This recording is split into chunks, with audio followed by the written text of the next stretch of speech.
কিন্তু স্যার ধর্ম শক্তিশালী হতে পারে না, আসল শক্তি হলো আল্লাহ। ঠিক, আমি আপনার সঙ্গে সত্য এবং একমত। চূড়ান্ত শক্তি আল্লাহ। আর ঈশ্বরের ধর্ম হচ্ছে চূড়ান্ত।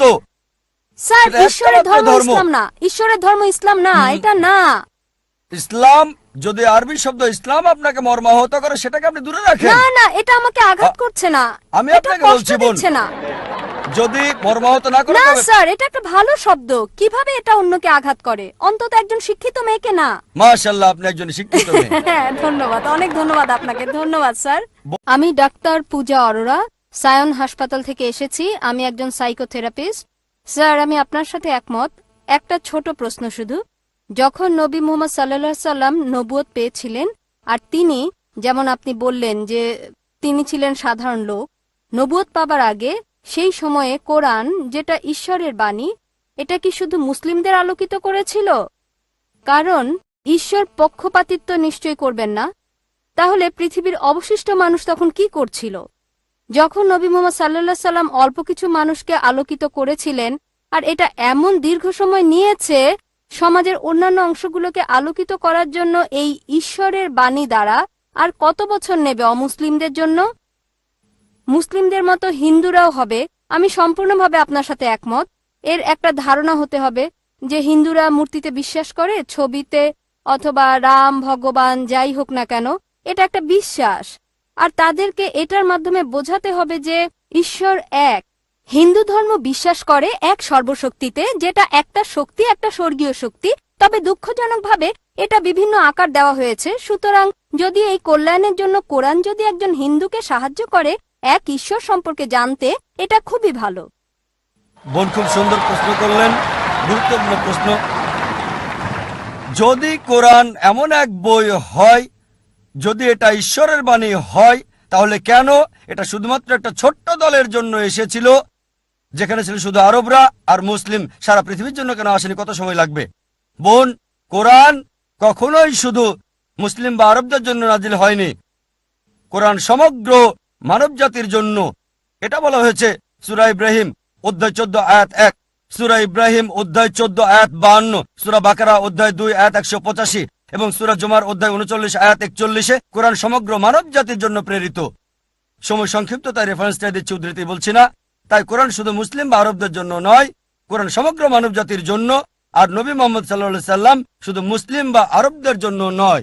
কোরআন বলছে সূরা আম্বিয়া অধ্যায় 21 আয়াত 107, ওয়ামা আরসালনাকা ইল্লা রাহমাতুল আলামিন, আমি তো তোমাকে প্রেরণ করেছি রহমত স্বরূপ সমগ্র মানব জাতির জন্য, সারা পৃথিবীর জন্য, সমগ্র সৃষ্টির রহমত স্বরূপ। একই কথা বলা হয়েছে সূরা সাবা অধ্যায় 34 আয়াত 28, যে নবী মুহাম্মদ সাল্লাল্লাহু আলাইহি সাল্লামকে পাঠানো হয়েছে সারা পৃথিবীর নবী হিসেবে, সুসংবাদদাতা আর পাপ থেকে সতর্ককারী হিসেবে। তবে অধিকাংশ মানুষই তা জানে না। কোরআনের এই আয়াত বলছে অধিকাংশ মানুষই তা জানে না। এই কারণেই বোন আমরা এমন সম্মেলন করে থাকি। এটা সব মুসলিমের দায়িত্ব, সর্বশক্তিমান আল্লাহর বাণী সবার কাছে তুলে ধরা। তাহলে আরেকটা প্রশ্ন স্যার করব? সময় লাগবে, তবে ভালো হয় আর দেরি না করলে। আর যারা মুসলিম হিসেবে দাবি করে, অনেকেই ভালো মুসলিম না, হয়তো শুধু নামেই আব্দুল্লাহ, জাকির, মোহাম্মদ, সুলতান। ভালো মুসলিম তারা নাও হতে পারে। একইভাবে আপনি ঠিকই বলেছেন, হিন্দু ধর্মে গ্রন্থ মানছে না। তারপরও যে ধর্মে সবচেয়ে বেশি মানা হয়, শুধু মুখে নয় কাজে কর্মে, সেটা হচ্ছে ইসলাম 1 নম্বরে। খ্রিস্টানরা সংখ্যায় অনেক বেশি, প্রায় 200 কোটি, মুসলিমরা 130 কোটি। তবে পৃথিবীতে ধর্ম মানার ক্ষেত্রে 1 নম্বর হলো ইসলাম, পার্সেন্টেজ হিসেবে সবচেয়ে বেশি। তাই এই আলোচনা প্রধানত ওই সমস্ত মুসলিমদের উদ্দেশ্যে যারা যথাযথভাবে ধর্ম পালন করছে না, যাতে ইসলামের কাছেই থাকে, আর ওই সব মুসলিমদের কাছে শান্তির বাণী পৌঁছাতে চায়, ভালোবাসার বাণী, আর পৃথিবীতে প্রমাণ করতে চায় যে ঈশ্বর কেবল একজনই। পূর্ণ শান্তি তখনই আসতে পারে যদি নিজের ইচ্ছাকে আল্লাহর কাছে সমর্পণ করেন। এটা একমাত্র রাস্তা পৃথিবী এবং আখিরাতে পূর্ণ শান্তি পাবার। আর এ কারণে এই বোন এমন সম্মেলন করছি। আমাদের একটা স্যাটেলাইট চ্যানেল আছে, পিস টিভি। প্রতিদিন 60 মিলিয়নেরও বেশি মানুষ এটা দেখছে। তাই অন্তত বিচারের দিনে আল্লাহ সুবহানাহু ওয়া তাআলার কাছে বলতে পারবো, হে আল্লাহ, আমাদের সামর্থ্যের মধ্যে সর্বোচ্চ চেষ্টা করেছি। আমরা অন্তত প্রতিদিন 60 লক্ষ মানুষের কাছে তোমার দাওয়াত দিয়েছি, আর আজকে এই দাওয়াত আপনার কাছে পৌঁছে গেল বোন। তাই পরবর্তীতে বিচারের দিনে বলতে পারবো, আল্লাহ সুবহানাহু ওয়া তাআলাকে আমি দাওয়াত দিয়েছি, এই বোনকে গ্রহণ করা না করাটা আপনার বিষয়। আরেকটা বিষয় স্যার বলতে পারবো, একটু যোগ করতে চাই, পারবো? অনেক ধন্যবাদ স্যার। আর একটা বিষয়, যদি ঈশ্বর নিরপেক্ষ থাকবেন বিচারের দিনে, তাই না? তাহলে আপনি পক্ষপাতিত্ব করলেন যে অমুসলিমদের অগ্রাধিকার দেওয়া প্রশ্ন করার ক্ষেত্রে। ঈশ্বর ন্যায় নিরপেক্ষ। তাই যদি হিন্দুরা মূর্তি এবং ছবিতে বিশ্বাস করা বন্ধ করে আর তারা সর্বশক্তিমানে বিশ্বাস করে, যার কোনো আকৃতি নেই, কোনো আকার নেই, বিচারের দিনে তারা কি মুসলিম হিসেবে গণ্য হবে সর্বশক্তিমান ঈশ্বরের কাছে? না, এটা এমন না। একই ধারণা যা হিন্দু ধর্মে আছে, যা ভুল বিশ্বাস আর আকৃতি দিয়ে পালন করা হয়। তবে একজন হিন্দু যদি হিন্দু ধর্ম পালন করে, সেটা ভুল না, পালন করবে, কারণ তার উদ্দেশ্য ঈশ্বর, তিনি মহান, তবে আকার দেওয়া খুব যাবে ভালো না। প্রশ্ন, যদি এই বার্তা হিন্দুদের কাছে পৌঁছে তারা গ্রহণ করবে। খুবই ভালো, ভালো প্রশ্ন।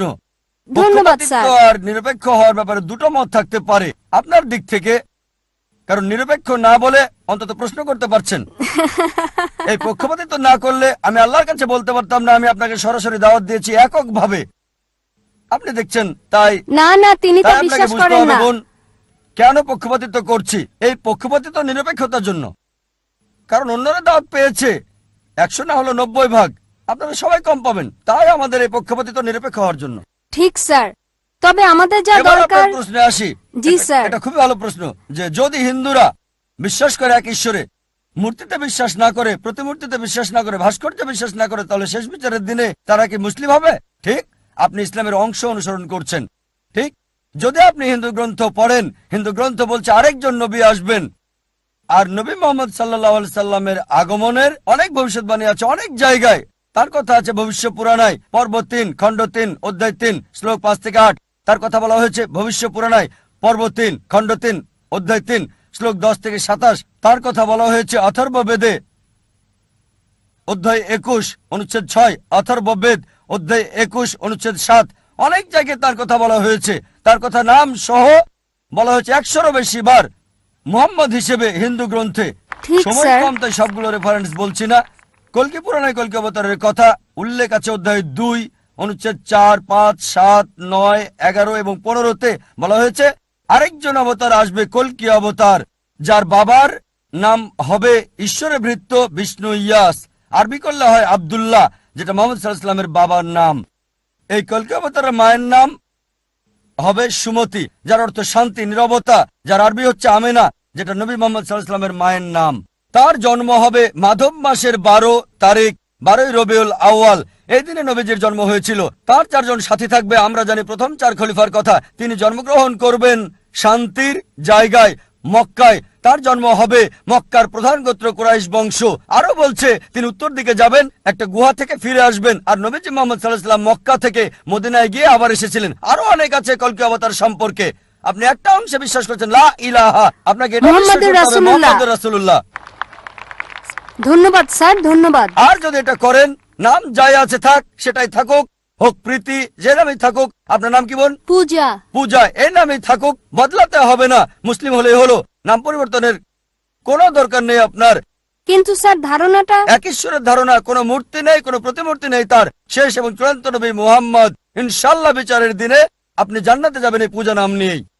তাই স্যার রাস্তা ভিন্ন ভিন্ন, মূল বিষয় হলো উদ্দেশ্য এক হতে হবে। আমি এটাই বিশ্বাস না করি। বোন, গন্তব্যের জন্য পথগুলো ভিন্ন। যদি সবগুলো পথের গন্তব্য একই জি হয়ে থাকে স্যার, তাহলে আলাদা কথা। লক্ষ্য তো একই হবে, এটাই আমি বলতে চাচ্ছিলাম। বোন, সব রাস্তা দিয়ে রোমে যাওয়া যাবে না। ঠিক, আপনি মনে করতে পারেন, কিন্তু ভুলভাবে মনে করলে আমি সঠিক করে দেব। আমি বিশ্বাস করি হতে না। পারে না স্যার, না বোন, যদি বলেন আপনি হিন্দু, সংজ্ঞাগত ভাবে যে ভারতে বাস করে সেই আসলে হিন্দু। না স্যার, এটা এমন না। বোন, হিন্দু হচ্ছে ভৌগোলিক সংজ্ঞা।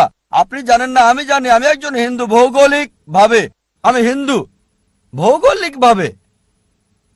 হিন্দু শব্দটা প্রথম ব্যবহার করে আরবরা। অনেকে এখানে আছে, তারা আমাকে হিন্দি বলে যখন সেখানে যায়, হিন্দি, হাই হিন্দি। তারা বলে আমি হিন্দু। হিন্দু শব্দটা প্রথম ব্যবহার করে আরবরা যখন ভারতে এসেছিল, পার্সিরা ব্যবহার করেছিল এটা ভারতের লোকদের বোঝাতে যখন ভারতে এসেছিল। তাই ভৌগোলিকভাবে আমি হিন্দু। যদি ধর্মীয়ভাবে বলেন, হিন্দু হচ্ছে মিসনোমার। স্বামী বিবেকানন্দ বলেন সঠিক কথাটি হচ্ছে বেদান্তি। আপনার বেদ মানা উচিত। তাই যদি সঠিক বিষয়টা অনুসরণ করেন, বেদের এক ঈশ্বরে বিশ্বাস করেন আর বিশ্বাস করেন নবী মোহাম্মদ সাল্লাল্লাহু আলাইহি সাল্লামকে, তাহলে আপনি একজন মুসলিম। কিন্তু স্যার ধর্ম শক্তিশালী হতে পারে না। হ্যাঁ? আসল শক্তি হলো আল্লাহ।